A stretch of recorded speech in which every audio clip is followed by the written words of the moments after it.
A un nuevo Instagram Live de lujo que tengo el honor de hacer en el día de hoy junto a un gran amigo, el señor Waldo Wolf, que además de amigo y ex colega arquero, digamos, gran ser humano y además es diputado de la Nación.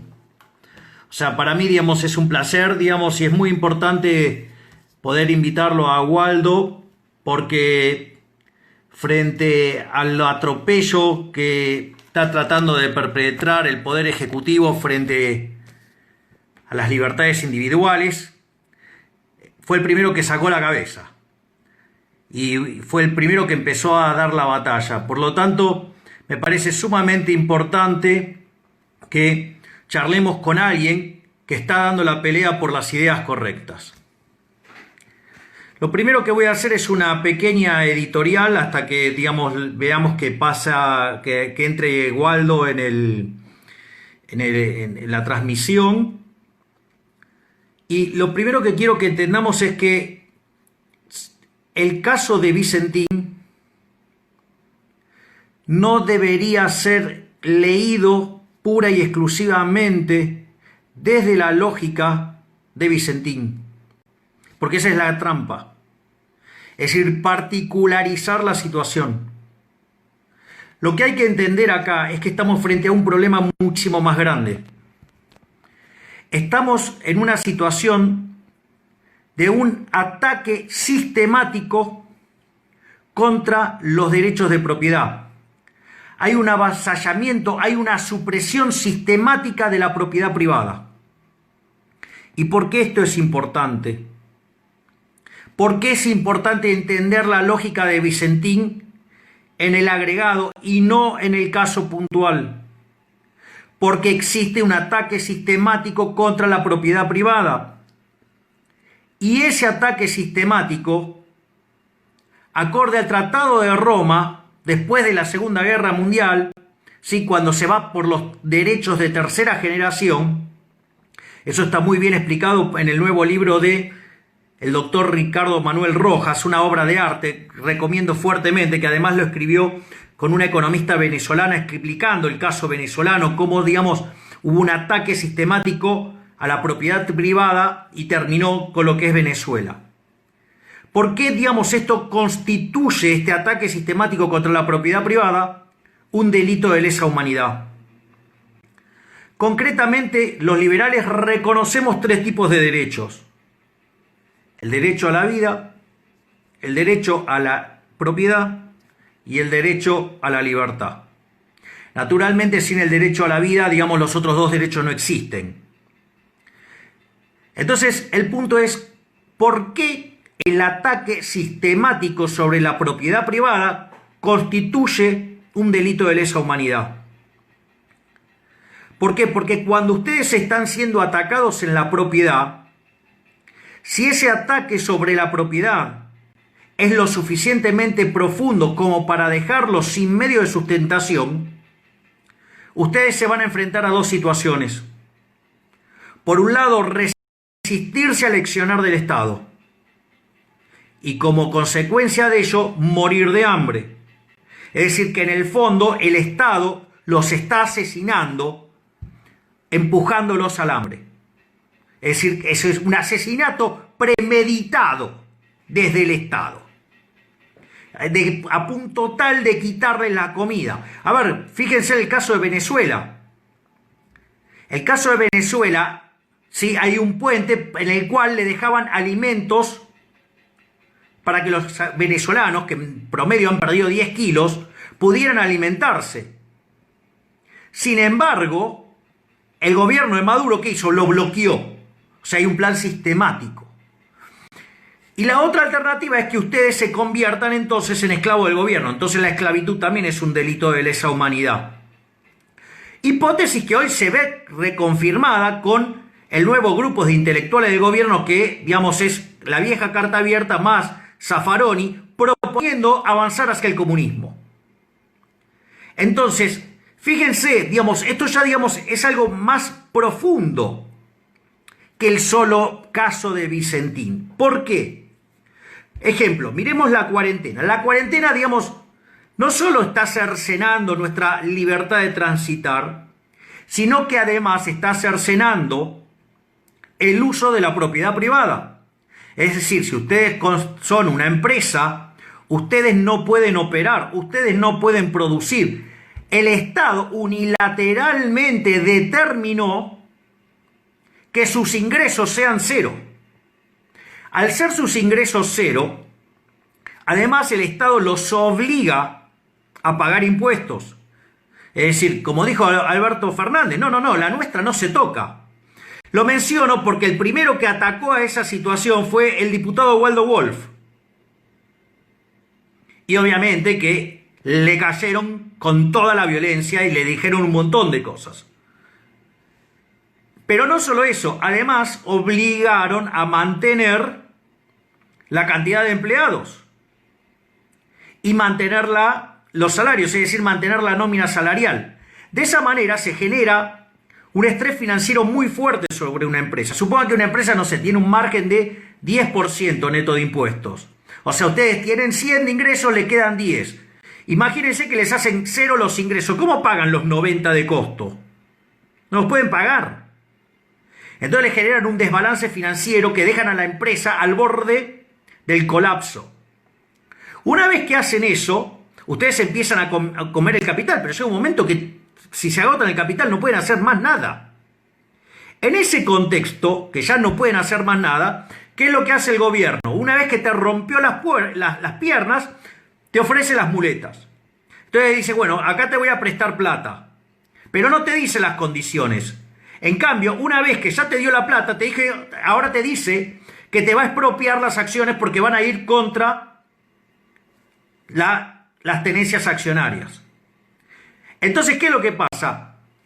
Te están expropiando, ¿sí? Pero además, lo que es importante notar es que te dejaron sin medio de sustentación.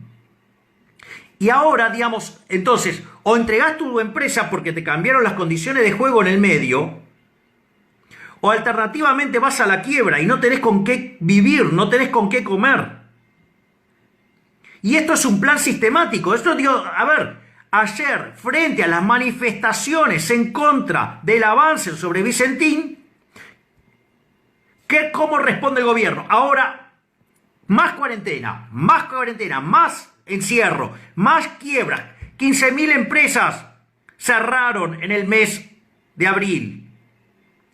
Por lo tanto, digamos, esto es un plan sistemático. O sea, si a eso le sumamos 167 impuestos, donde además, digamos, quieren con el impuesto patria, ¿sí? O, digamos, o sea, el impuesto a los ricos, ¿sí? Digamos, además, 69.000 regulaciones. Por ejemplo, ¿qué hacían en Venezuela? Le pedían a alguien que justificara su patrimonio y lo tenía que hacer desde el año 1800 no sé cuánto, ¿sí? No sé si era 1840, digamos, algo así. Y además, se lo pedían en 15 días. O sea, algo que era imposible cumplir. Por lo tanto, a la postre los expropiaban. Entonces, fíjense, la sumatoria de no dejarlos producir, quebrar las empresas, ponerlos de rodillas frente al Estado, frente a la supuesta ayuda, después la intención de expropiar. No solo eso, las regulaciones. Fíjense, digamos, lo que cobra un sojero. 42 pesos cobra por dólar y tiene que salir a pagar insumos a 120. No solo eso, la inflación es un delito de lesa humanidad. ¿Por qué? Porque la inflación es un impuesto no legislado. O sea, se supone que, digamos, por algo el presupuesto se vota en la Cámara de Diputados porque es el concepto de el impuesto inflacionario, ¿sí? Es un impuesto no legislado.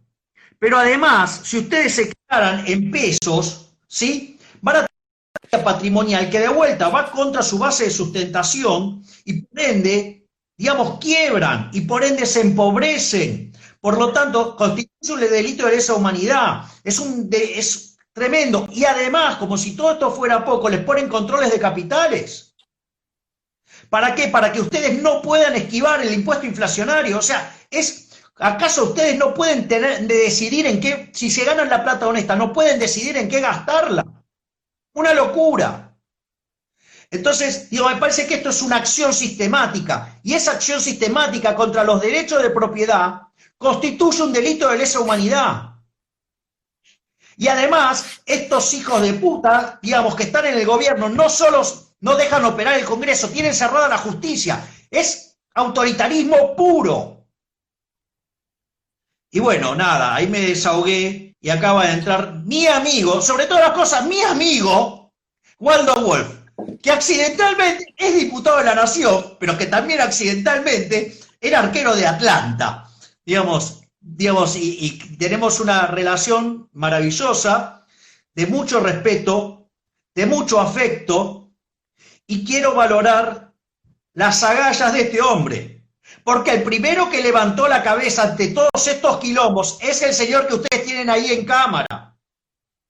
Fue el primero en reclamar y darse cuenta que era un despropósito no tocar la plata de la política frente a una situación de hacerle nulo los ingresos a las empresas.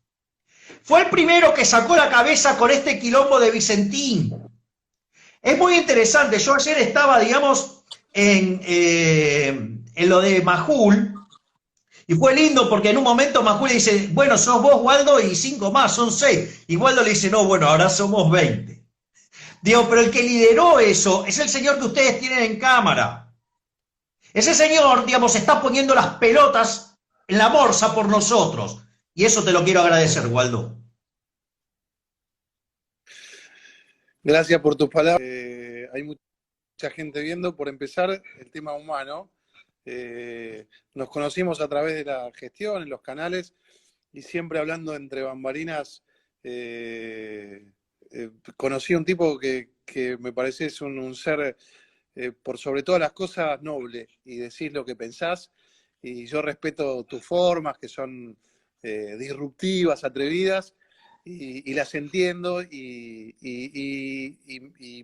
entiendo que tenemos muchísimo en común, entre ellos la defensa de la libertad, la defensa de la individualidad, y justamente de eso se trata el eje de la libertad, que incluso pudiendo no coincidir ambos en algunas cosas, nos reconocemos como individuos que nos expresamos libremente. Así que gracias por tus palabras.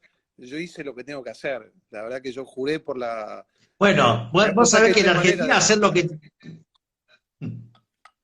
Sí, pero yo hice lo que tenía que hacer, no por la, no en función de la Argentina.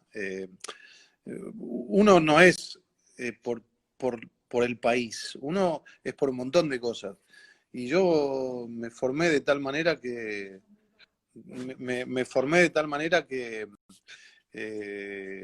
me enseñaron a que cuando hago algo lo tengo que hacer honestamente y con pasión. Y la verdad que cuando yo me presenté a mi condición de diputado, yo no vengo de la política formal y convencional, me involucré como un hombre de la sociedad civil que se metió. La política tiene sus cosas que uno acuerda y no, como todo en la vida, como nos pasa en la familia, como nos pasa en el trabajo, pero juré por la Constitución Nacional. Hay 3 maneras de jurar: por la Constitución y Dios. Yo creo que mi relación con la religión es personal. A mí la ciudadanía me eligió para que haga cumplir la Constitución. Y la Constitución dice que nosotros somos una república, que somos una república democrática, dice que somos un país que respeta el Estado de Derecho, que respeta la... Problemas de señal. ¿Me tenés ahí? ¿Me ves bien? ¿Me escuchás bien? Sí, ahí te enganché de vuelta. No, te decía que hago lo que creo que tengo que hacer y lo hago con naturalidad. La verdad que claro, no dudé un minuto a la hora de presentar esta denuncia, porque creo que el presidente de la Nación, cuando intenta, más allá de expropiar, cuando intenta intervenir, Vicentín está vulnerando varios artículos de la Constitución Nacional. Por empezar, viola el artículo 1 dice que nosotros somos una república federal, tenemos un sistema republicano. Y el presidente, desde el Poder Ejecutivo, atraviesa la Constitución y se va al 109 y vulnera el artículo que dice que el Poder Ejecutivo no puede intervenir en causas en curso. Así que me parece que yo estoy cuidando un sistema de vida, el sistema de la propiedad privada, como bien decías. Y una cosa importante, Javier, que hoy en día yo creo que es lo que más nos une. Digo, nadie piensa exactamente igual que el otro. Yo no pienso igual que nadie. Ni siquiera pienso igual que yo ayer. Me han pasado cosas y no coincido 100% con nadie. Hay una frase que dice que cuando dos personas piensan exactamente igual, hay alguna que no está pensando. Claro, exacto. Pero el valor de la meritocracia es un valor en el que nos hemos criado la gran mayoría de los argentinos. La mayoría, no todos, ¿no? Porque si no estás condicionado a un jerarca de turno que dice, a vos te doy un contrato, a vos te doy un plan, y la gran mayoría de nosotros somos gente que tuvo algún antepasado que llegó a este país a dar, no a recibir, a dar. Yo soy hijo de un inmigrante alemán, soy primera generación por parte de mi padre, que llegó acá sin idioma, sin estudios, y que trabajó toda la vida, que se crió y creó y educó en la escuela pública, y yo estoy acostumbrado a producir. Yo soy un tipo que vengo de la actividad privada, aporto mucho más de lo que retiro del Estado, y la verdad que me parece que nos une eso y que tenemos que reivindicar el valor de la meritocracia, el valor de la competencia, el valor del esfuerzo, el valor de la propiedad privada, el valor de la previsibilidad, el valor del ahorro, el valor de la jerarquización de las personas y no de la unificación de las personas detrás de un jerarca de turno que se salta al Congreso de la Nación, como vos bien decías, y decide quién tiene acceso al sustento y quién no. Eso es el sistema feudal.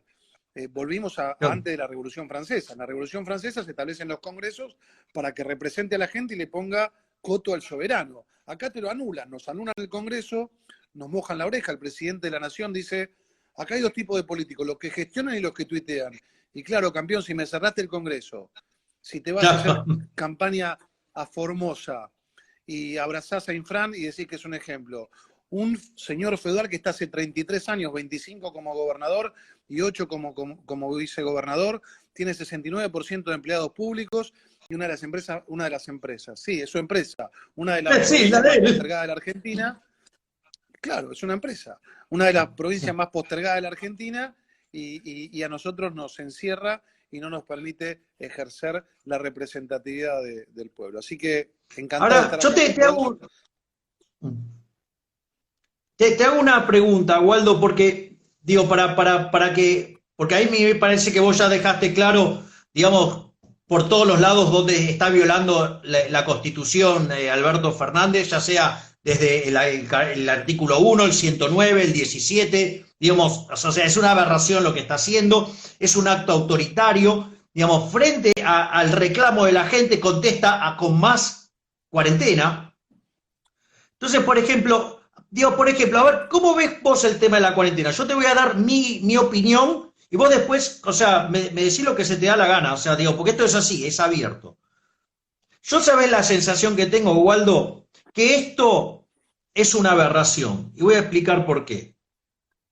En el mundo, este año, por causas naturales de la evolución de la población, van a morir 60 millones de personas. Eso implica 165.000 personas por día. El coronavirus tardó más de 100 días para acumular ese número. ¿No te gusta ese número? Digo, bueno, miremos a Argentina. Argentina hoy nos lleva 700 muertos. En Argentina mueren bajo situaciones normales por día 1.000 personas. Entonces, a ver, Estados Unidos le quita el financiamiento a la ONU. Alemania le hace un juicio a los infectólogos por exageración.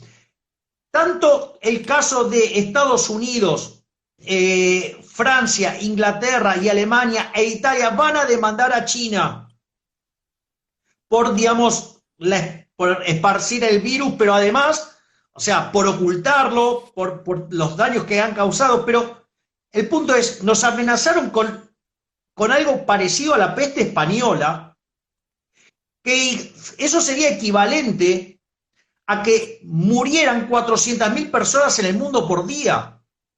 Y la caída del PBI que vamos a tener en el mundo, digo, vos sabés que hay un trabajo de Barro que hace la estimación y dice, bueno, mira toda la serie del siglo XX, toma los casos bajo análisis en estudio de la Primera Guerra Mundial, toma el caso de la peste española y el caso de la Segunda Guerra Mundial para modelar el shock, ¿no? Digamos, porque son casos donde vos tuviste una caída fuerte de la población mundial.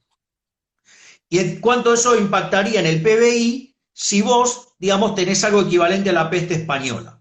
Entonces, cuando vos haces los números, te dice, mira, vas a perder 7 puntos de tasa de crecimiento. Porque el Fondo Monetario también hace esa cuenta, pero el fondo la hace país por país. Y cuando mirabas el número de enero del World Economic Outlook, estabas más 3,5 y ahora en el de abril, en el que corrigen, están 3,5 abajo. O sea que los números están bien calibrados. Entonces, ¿qué es lo que significa esto?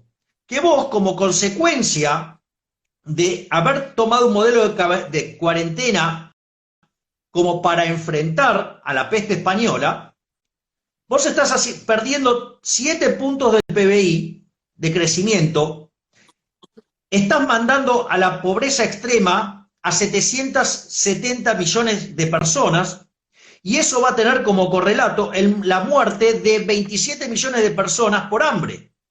Es decir, que el remedio terminó siendo mucho peor que la enfermedad.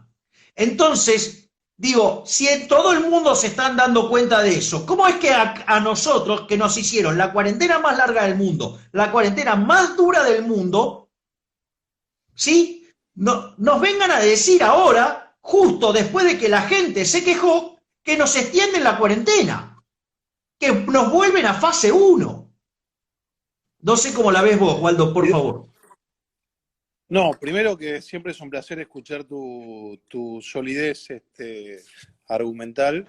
Te veía ahí y entre las cosas que nos unen hay una injusticia porque vos tenés mucho más pelo que yo. Fuimos los dos arqueros, pero vos tenés mucho más pelo. Te quería decir eso antes de entrar en el tema serio. Mirá, yo te voy a decir algo. En política la forma hacia el fondo.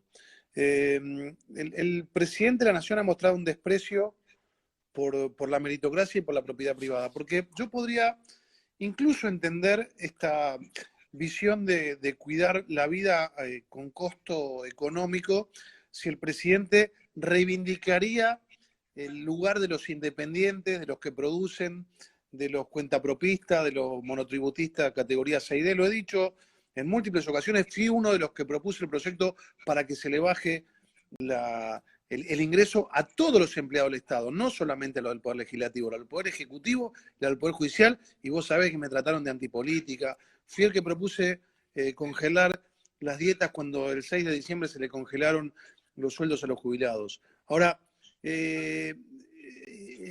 esto de tratar a los empresarios de miserables, esto de decirle a la gente, bueno, no es tan terrible la cuarentena, airéense. Esto es fácil cuando vos nunca en tu vida pagaste expensas. El presidente de la Nación vive o vivía en un departamento prestado en Puerto Madero y no pagaba expensas. Entonces, este desprecio por el que produce es lo que a mí me preocupa, porque la verdad que me parece miserable esto de decir, ¿es vida o economía? La verdad que nadie podría poner en duda que todos queremos cuidar la vida. El coronavirus y cualquier enfermedad no se fija si sos liberal, si sos keynesiano, si sos neoliberal. Nos toca a todos por igual. Entonces, si partiéramos de la base que todos queremos cuidar la vida y cuidando la vida buscamos que no se deprecie lo más sagrado que tiene una persona, que es el sustento, que es la manutención, que es el esfuerzo, que es la producción, que es el valerse por sí mismo y no depender de un jerarca del Estado, uno podría acompañar incluso las medidas con las que no está de acuerdo. Pero si a todo lo que vos dijiste le sumás a que si vos proponés alguna medida que liberaliza porque vos considerás que es mejor, te tratan jugando con la muerte de asesino, de no cuidar a la gente, la verdad que cansa un poco porque creo que subestima la inteligencia de muchos de nosotros. Entonces, yo voy a eso. A mí me preocupa este modelo que nos enfrenta a los argentinos, ¿no? Vos sabés que hay una... con esto de la meritocracia, que yo me estoy metiendo mucho y lo defiendo mucho, me fui a la Real Academia Española a buscar la definición de patria. La definición de patria dice que es las costumbres, más la historia, más la ley. Y nuestra ley dice que nosotros somos un sistema republicano, un sistema de derecho, un sistema que reivindica la propiedad privada establecida en la Constitución Nacional. Y esto es lo que a mí me preocupa, que detrás, y utilizando hoy la pandemia, porque en otras épocas utilizaron otras cosas. Siempre esto de enfrentar y demonizar al de enfrente. Yo soy muy respetuoso del distinto. Vos sabés que... Te escucho. A mí me parece que ahí estás tocando un punto muy fundamental, porque vos fíjate esto, acá, digo, acabas de pegarle a algo que para mí es muy importante. Digamos, generar la división desde el falso dilema. Es decir, el señor Pedro Can es un irrespetuoso. Cuando él dice, ¿es esto o la muerte? ¿Es esto o qué me propones? Cuando en realidad vos tenés modelos exitosos, ¿no? O sea, como el caso de Uruguay, al lado nuestro, digo, Costa Rica, que claro, son dos casos muy parecidos. Paraguay. Vos tenés, Paraguay también. Claro, Paraguay. O si no, digamos, podemos ver otro, ¿no? Como es Corea del Sur, Taiwán, Singapur, Hong Kong, Alemania, Luxemburgo, ¿sí? Como, digamos, hay otros modelos, no es el modelo de se mueren todos, o sea, falso dilema, una forma de dividir la sociedad. Es decir, me parece, digamos, que, y eso es como que es una estrategia muy sistemática, digamos, del populismo, ¿no? Digamos, el populismo siempre, digamos, traza una línea divisoria y todos los que no están de mi lado son los malos. O sea, digo, eso es el fascismo puro. O sea, todo el que piensa distinto a mí es un totalitario, en este caso somos asesinos. O sea, cuando vos mostrás los números, o sea, te acusan de cualquier cosa. O sea, a ver, pero, ¿me entendés? No, digamos, te atacan con la falacia de la autoridad, te atacan con cualquier otra falacia y nunca contestan el argumento. Es así, es así. Bueno, vos fíjate que una de las cosas que convivimos estos días, que a vos te atacaron en los medios, bueno, a mí ya me tienen, digo, una de las cosas que te da la política es que te crece el cuero. A mí me acusaron de traidor a la patria, me acusaron de ser agente del Mossad, me acusaron de traer arma de afuera, ahora me acusaron me inventaron gastos en la Cámara de Diputados en diciembre en una operación que me hicieron con el periodismo, y uno se va curtiendo, pero yo estoy acostumbrado a que ellos demonicen. Siempre el de enfrente es un demonio, vos sos un demonio, no pueden decir, no, che, la verdad, Milei es un buen tipo, que tiene una vida, que piensa distinto. Wolf, la verdad que no coincido en temas económicos con Wolf, o en temas sociales, pero tiene su familia, tiene sus hijos, su mujer, anda por el mundo. No, ellos siempre demonizan. Vos fíjate el modelo. Viste que te dicen, es la corporación mediática. ¿Cuál es la corporación mediática? La de Manieto, porque la de Cristóbal López es propia. Te dicen, no, claro, es la corporación jurídica. ¿Cuál es la corporación jurídica? La de Bonadío, que para descanse, porque la de Ollarvide era propia. Te dice, no, es la corporación de los bancos. ¿Cuál corporación de los bancos? Porque la de Heller es propia. Es la corporación de la Sociedad Rural Argentina. ¿Cuál?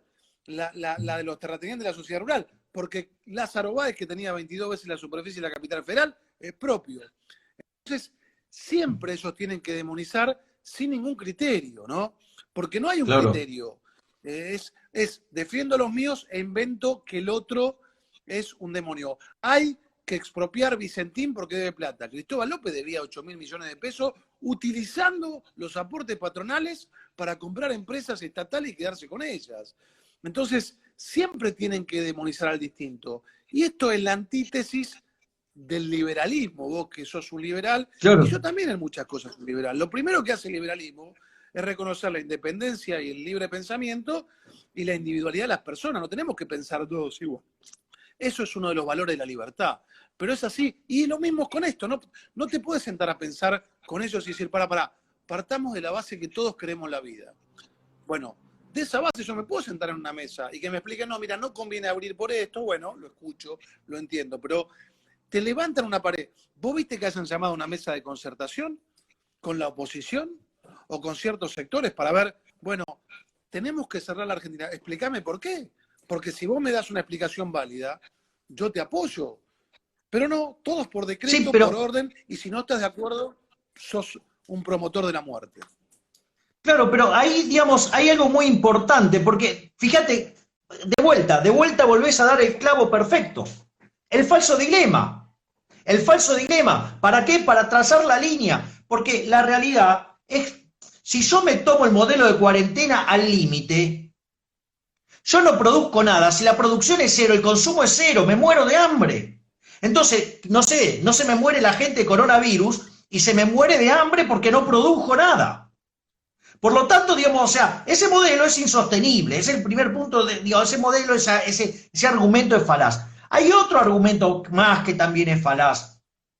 Cuando yo miro la libertad económica, aquellos países que son más libres, no solo que son 8 veces más ricos que los reprimidos, sino que además, justamente los países libres que son más ricos tienen un 25% más de vida respecto a los reprimidos. O sea, la expectativa de vida al nacer en un país libre, ¿sí? Un país que además, o sea, por ser libre es rico, vive 80 años en la esperanza de vida al nacer. En un país reprimido es 64, con lo cual, digamos, la economía está de mano de la salud, no está de patadas, no hay un dilema. Y lo peor de todo, porque esto es lo peor de todo, porque si yo tomo todo el conjunto de políticas que propone esta gente y supongamos en un ejercicio mental, claro que es un ejercicio mental, porque viste que siempre hay cada salame que no entienden nada, en un ejercicio mental, si las políticas que quiere aplicar este gobierno ejercieran efecto de modo instantáneo y nos convierten en un país reprimido, la expectativa de, digamos, todos los que están arriba de los 64 años son muertos estadísticos, ¿sí? Quiere decir que esta política estaría asesinando a 5,5 millones de personas. Pero eso, digo, entonces, digo, ¿qué parte no entra en la cabeza? Digo, ¿cómo puede pasar hoy, me entendés, estos de carta abierta Mazzafaroni proponiendo el comunismo, un sistema que fracasó en lo económico, fracasó en lo social, fracasó en lo cultural, pero mató a 150 millones de seres humanos? Yo no entiendo qué es lo que hay en la cabeza de esta gente, sinceramente. Perdona que esté tan exaltado, Waldo. No, a mí me encanta que estés exaltado porque así te conozco y sos pasional. Mira, vos sos el economista, yo soy, tengo una formación, soy licenciado en Administración de Empresas y no tengo tus conocimientos y te escucho y en algunas cosas coincido, en muchas, y aprendo de vos y de tantos otros. Pero de todas las cosas que yo vi en mi experiencia de vida, porque ahí me río y le contesto a algunos que dicen que vivo el Estado, yo no vivo el Estado. A los que me critican que vivo el Estado, entren en mi quit y van a ver cuánto aporto al Estado. Vos sos pagador neto. Vos perdés guita siendo diputado. Pago sueldo solo. Fíjense mi quit, que es 20 470 3214, y fíjense cuánto pago de bienes personales, de ganancias. Si hay alguien que se paga el sueldo de diputado, que es de 160.000 pesos, soy yo. Porque tengo actividad privada, no tengo ningún familiar en el Estado y no tengo negocio con el Estado, nadie. Y después hago las donaciones que quiero, que también están en mi declaración jurada, y no las publicito, porque si las publicitaría sería propaganda. Y yo no hago propaganda, claro. Hago política a mi manera. Y dicho esto, vos fijate, y vos lo sabés, ¿no? Pero hay que tratar de explicárselo a la gente y me gustaría escucharte a vos. Dicen que una cadena es tan fuerte como son la voz más débil. No hay peor flagelo para un país que el desdoblamiento cambiario. Porque la libertad cambiaria en algunos momentos te hace entrar plata y en otros momentos te hace salir plata. El desdoblamiento cambiario,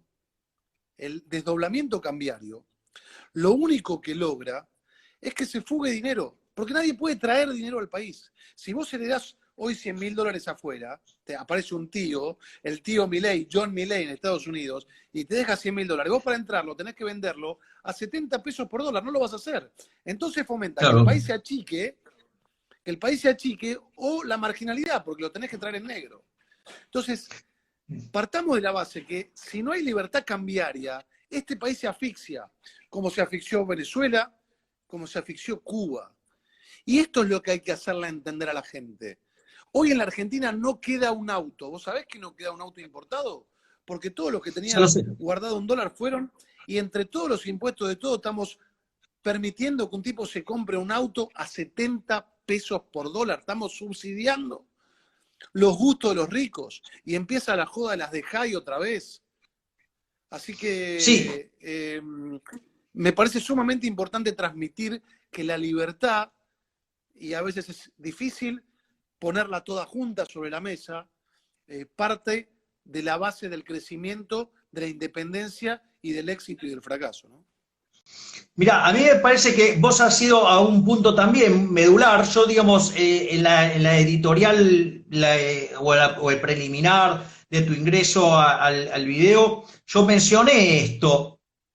El punto mira, vos sabés que un día yo estaba en el programa, fui a La Nación Más al programa de Willy Cohen, y estaba sobre la última parte del gobierno de Cambiemos, y entonces Willy Cohen me dice, control de capitales, cepo, esto, el otro, o, digamos, desdoblamiento cambiario.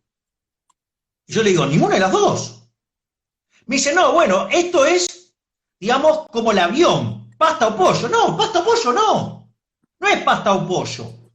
No es pasta o pollo. Digamos, vos estás haciendo un excelente punto ahí, Waldo, porque no es pasta o pollo.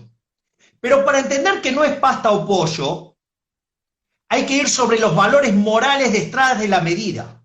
Es decir, vos acabas de dar en un punto, digamos que con Giacomini nosotros levantamos sistemáticamente, que tiene que ver con la cuestión moral. El primer punto es, ¿por qué hay control de capitales? ¿Por qué hay control de capitales, desdoblamiento, lo que vos quieras, cualquier atrocidad de esas? Básicamente porque la gente está rechazando la moneda doméstica. Es decir, el origen es porque, digamos, estás perdiendo dólares. Y como creen que la inflación, digamos, está ligada al dólar y no a la pérdida del poder adquisitivo del dinero, entonces quieren, es como, ¿me entendés? O sea, para bajar la fiebre quieren romper el termómetro. Y eso no va a bajarte la fiebre. No la vas a medir, pero la fiebre sigue. Encima, digamos, tenés el mercado paralelo, con lo cual la fiebre se sigue midiendo. Pero al margen de eso, la medida es inmoral. Porque si yo, digamos, me gané honestamente mi dinero, trabajé honestamente y gané mi dinero, la pregunta es, ¡qué grande! ¡Qué grande! Te felicito. Un cachorro que se llama Hipólito. Hipólito. Escuchamos. Hola, Hipólito. Entonces, ¿cuál es el punto? El punto radica en que si yo me gané mi dinero honestamente, ¿quién es el Poder Ejecutivo o el Banco Central para decir si yo puedo o no comprar determinada mercadería? Eso es la inmoralidad. Entonces, la segunda pregunta es, ¿por qué entonces aparece el control de capitales? El control de capitales, entonces, aparece como un mecanismo para forzar la demanda de dinero y en el fondo para aumentar la base imponible del impuesto inflacionario. Y si el impuesto inflacionario es un impuesto no legislado, que constituye un delito, y si a mí me obligás a quedarme en pesos, me empobreces y me muero de hambre, de vuelta, el delito de lesa humanidad. Entonces, esto es un elemento clave. A mí me encanta que justo sacaste este tema, porque en el fondo, digamos, en el fondo de toda la cuestión, cuando vos vas por esta discusión, vas al corazón de los valores morales. Y cuando vos abrazás a valores morales incorrectos, las instituciones son inmundas, y al tener malas instituciones, penalizás el proceso de acumulación de capital. Vos, por ejemplo, ahora lo mencionaste con, no voy a estar trayendo los dólares de afuera si me los van a tomar a 70. Por lo tanto, le quitás capital a la economía, le quitás crecimiento, le quitás salario real. Entonces, fíjate cómo adherir a una base moral, ¿sí?, incorrecta o mala, digamos, donde los valores son malos valores, derivan en instituciones que terminan destruyendo el crecimiento. Digo, a mí, por ejemplo, me encanta siempre hacer el punto sobre la justicia social. ¿Qué es la justicia social? ¿Sobre qué se basa la justicia social en ver un tipo que fue exitoso y el tipo envidioso, como no pudo lograr el éxito que logró el otro, se lo quiere sacar por la fuerza. Pero como sabe que es un robo, se lo reclama al Estado. Y el Estado, utilizando el aparato represivo del Estado, el monopolio de la fuerza, le roba ese dinero y se lo da a otro. Es decir, hay un robo, hay un trato desigual frente a la ley. ¿Quién está a favor de tratar desigualmente frente a la ley a la gente? ¿Quién está a favor del robo? Es decir, son valores morales inmundos. Pero eso después se traduce en un conjunto de instituciones que entonces vos, en lugar de acumular capital, no lo acumulás. Si no acumulás capital, ¿a quién crees que joden? Joden al que menos tiene, porque el que menos tiene no tiene capital. Al no tener capital, lo único que tiene para ofrecer es el trabajo. Y si vos no, tu productividad no es lo mismo si usás la calculadora que si estás usando el Excel. Pero para tener el Excel tenés que tener la computadora. Entonces, digamos, la computadora afectó sustancialmente a la productividad. Entonces, digamos, pero ¿quién va a poner la computadora? ¿Quién va a poner la máquina? La máquina la va a poner, sí, digamos, el empresario. Es decir, no es lo mismo hacer pozos con una cucharita que hacer pozos con una retroexcavadora. Obviamente que cuando, digamos, al trabajador le das una retroexcavadora, hace mucho más pozos y le podés pagar más. Entonces, digamos... Así es. Claro, y después hay otro tema más que vos mencionaste, que también me encanta, digo, esto Lázaro lo suele mencionar regularmente, que es dueño de un frigorífico. Pero mira qué interesante. El Lacha. El Lacha, claro. Fíjate esto, él, digamos, bueno, digo, él, por ejemplo, también menciona mucho, viste, el tema de las regulaciones. Que para pasar una bondiola de capital a provincia necesita 22 permisos. O sea, sí, vos sabés que un día... Tiene un monólogo muy lindo, el otro día lo escuché, que habla que en general, te digo, le voy a dar de comer a la audiencia, que no es mi caso, pero que en general él dice que muchos de los políticos no pueden manejar una pyme ni 10 minutos porque la chocan. Y coincido plenamente.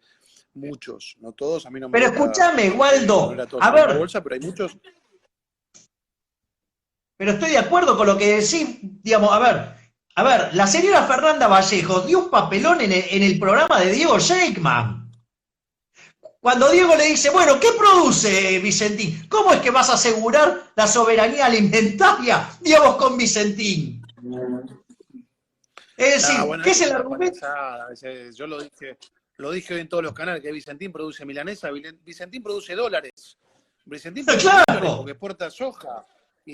Claro. Y para los cerdos chinos produce dólares. Es mentira lo de soberanía alimentaria, es mentira lo del monopolio del mercado, porque vos sabés que no hay mercado más transparente que el mercado del grano. Es un mercado, que tiene múltiples oferentes, múltiples compradores, oferta y demanda en distintas bolsas del mundo. No hay mercado más transparente que el mercado de los granos. Pero esa es la excusa que están tomando para cooptar la última caja que les queda, que es la caja de los dólares para mantener el clientelismo. Yo la verdad que me pone muy contento hablar con vos y para mí es un honor. Siempre tenemos muchas más cosas en común pero eso lo sabemos. Que nos separan. Y te quiero a vos, lo dije en todo y lo voy a decir de acá hasta que termine mi mandato, que termina en el 23. Tenemos que estar todos juntos, los que tenemos mucho más en común que cosas que nos separan. Y nos une el valor de la libertad, con matices, nos une el valor de las instituciones, nos une el valor de la República. Quiero a los liberales adentro, con nosotros. Quiero a los radicales, quiero a los del PRO, quiero a la coalición cívica, quiero a la gente que se puede hablar y que cree que dentro de las instituciones se puede tener un país más normal. Los quiero a todos adentro, porque nosotros tenemos que combatir el populismo. Tenemos muchas más cosas que paran y tenemos muchas más cosas en común entre los que queremos la libertad y las instituciones que entre los que quieran el sometimiento y el comunismo. Así que conmigo podés contar siempre. Y si se meten con vos, como se metieron hace poco, y con cualquiera al que le afecten la libertad, al que le afecten la independencia, al que le afecten la privacidad, yo lo voy a estar defendiendo, pero no solo, como vos decías, porque corresponde, porque hasta es egoísta, porque si van por vos el día de mañana van a venir por mí. Y así como yo estoy espalda con vos, yo sé que vas a estar conmigo. Así que te propongo que contá conmigo para debatir, para discutir y para cuidarnos de aquellos que no toleran la divergencia, que no toleran la libertad y que no lo toleran las instituciones. Contá conmigo y me encanta hablar con vos, como siempre.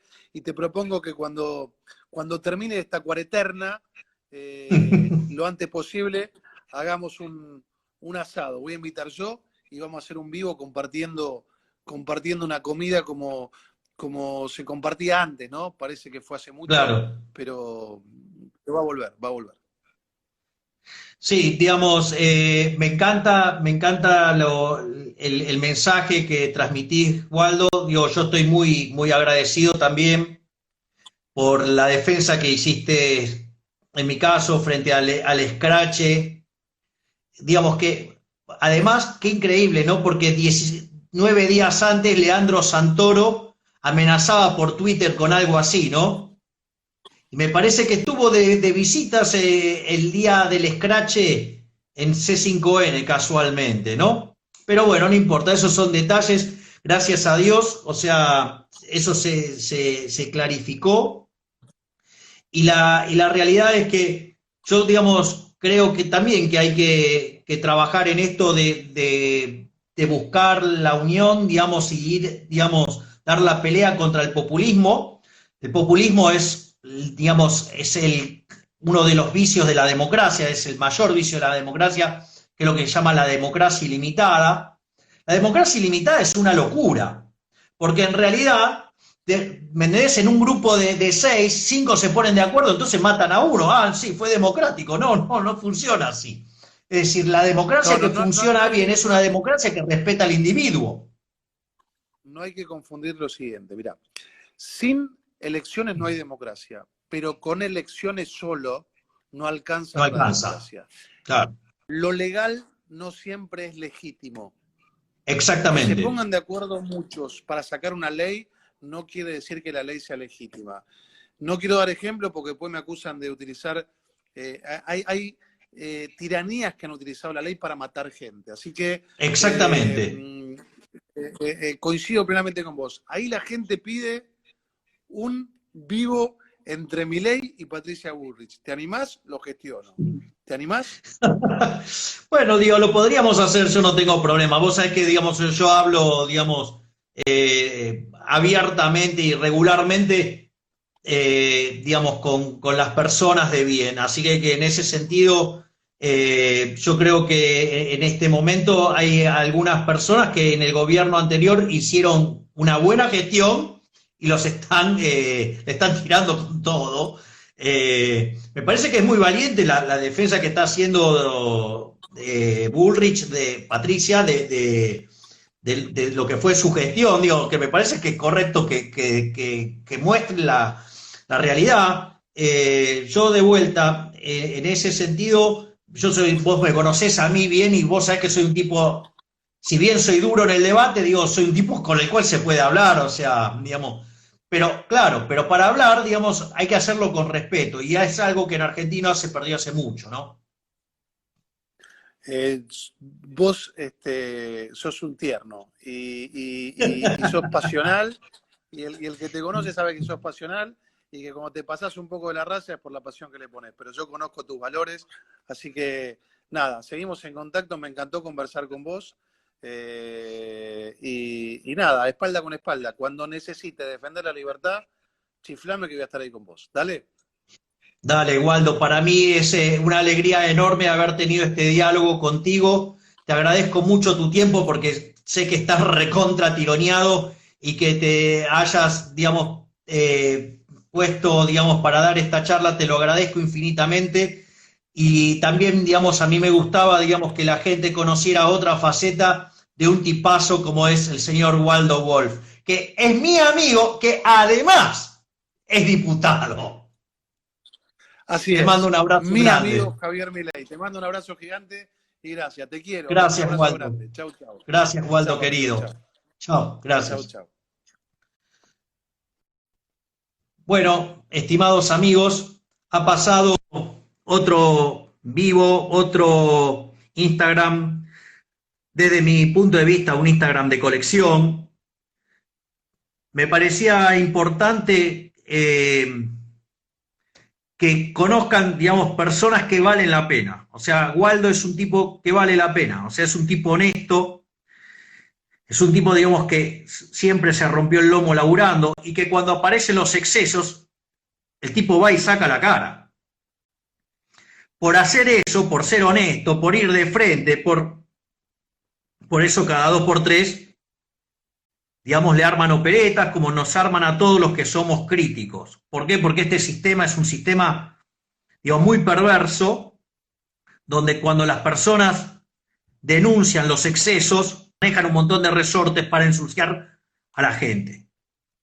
Por lo tanto, yo, digamos, creo que hemos dejado bien claro el problema de lo actuado por el Poder Ejecutivo, que es inconstitucional. Creo que hemos dejado en claro el problema de que el avance y la supresión de la propiedad está, digamos, presentado de manera sistemática y por lo tanto constituye un delito de lesa humanidad. No nos comamos el tema de la soberanía, porque fueron por la soberanía energética y de ser exportadores netos nos volvimos importadores netos. Fueron por la soberanía monetaria y nos reventaron inflación, nos pusieron control de capitales para matarnos con impuesto inflacionario. Dejaron la bomba de los dólares futuros, que eran 23.000 millones de dólares contra 1.500 millones de dólares cash. No solo eso, ¿sí? Digamos, ahora que vienen por la soberanía alimentaria, nos van a matar de hambre estos hijos de puta. A ver, en Argentina se producen alimentos para 400 millones de seres humanos. Los impuestos sobre el campo, que son 60%, ¿sí? Implica el alimento para 240 millones de personas y hay hambre. Y la señora Vallejo, ¿qué me quiere decir? Que la causa de que me causa el hambre me lo va a arreglar el problema. No, el Estado no es la solución. El Estado es el problema. Necesito menos Estado, no más Estado. Porque cuanto más Estado tenga, más distorsionado voy a tener el funcionamiento del sistema económico y por ende, digamos, nos vamos a morir de hambre. Pero claro, ya declararon hoy que quieren ir al comunismo. La carta abierta más Zaffaroni.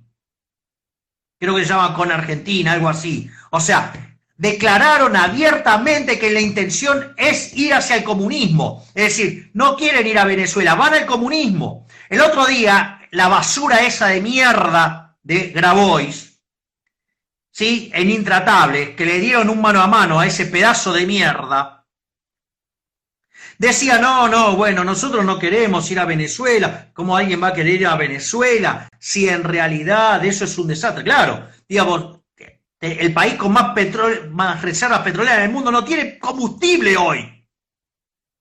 La gente perdió 10 kilos de peso en promedio. No tienen para papel higiénico y el hijo de puta de Maduro dice, no, el problema es que hacen mucho popó porque comen mucho. Che, no te cierra el número con los 10 kilos de peso promedio perdido.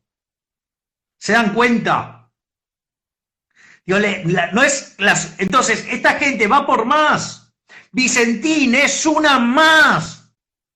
Es una más al lado de la cuarentena, una más al lado de no dejar operar a las empresas, es una más, digamos, del control de capitales, es una más de la inflación, es una más de los 167 impuestos, es una más de las 69.000 regulaciones. Entonces, digamos, ahí está el punto. ¿Qué me van a venir a hablar del Estado empresario? ¿Van a ser empresarios? ¿Qué empresarios van a ser estos idiotas? No pueden ser empresarios de nada. La señora Sagasti dijo que ahora los alimentos iban a valer por el trabajo incorporado. O sea, pensaba manejar la empresa con un criterio marxista. El imbécil de Kicillof tenía un bar en Palermo, Hollywood, y lo quebró. Esta mujer, va a hablar de, o sea, se dan cuenta que si piensan en términos de teoría valor-trabajo, no incluye la retribución del capital, se lo comen y después desaparece. Es decir, van a destrozar el capital. Si destrozan el capital, la productividad se va a ver miserable. Por eso los países comunistas son pobres. porque desprecian la acumulación del capital, o lo hacen, digamos, con el criterio buenista de la igualdad, o con la remuneración, digo, supuestamente a todos en función del trabajo, lo cual es una mentira porque terminan siendo explotados por los jerarcas. ¿Qué me van a hablar, digamos, del Estado empresario? YPF, la mierda de YPF, cuando era estatal, tenía 75.000 empleados. Y después fue privatizada y fue llevada a 5.500. 75.000 empleados. Además, el campeón de la democracia, ¿sí? Y el fracasado hiperinflacionario de Chascomús, ¿sí? En la época de él, ¿sí? Con los términos de intercambio del petróleo más alto de la historia, ¿sí? Los precios más altos de la historia del petróleo, ¿sí? Lograba tener pérdidas. ¿Saben qué? ¿Saben cuánto ganaba un gerente de, digamos, un acomodado de Alfonsín en YPF respecto a lo que ganaba un gerente del sector privado frente a la misma tarea? 28 veces más. A ver si entienden que esto es curro. A ver, Entel tardaba 30 años en ponerle un teléfono. Se hacían una fiesta cuando le ponían un teléfono. La electricidad se cortaba en verano. Había cortes programados que nunca los cumplían. Digamos, el gas, ustedes tenían el gas de color naranja en invierno porque no tenía un carajo de carga calórica. A ver, digamos, teníamos el sistema ferroviario más importante del mundo en términos de eficiencia. Lo nacionalizamos, digamos, los pueblos quedaron tirados a la deriva. ¿De qué me hablan del Estado empresario?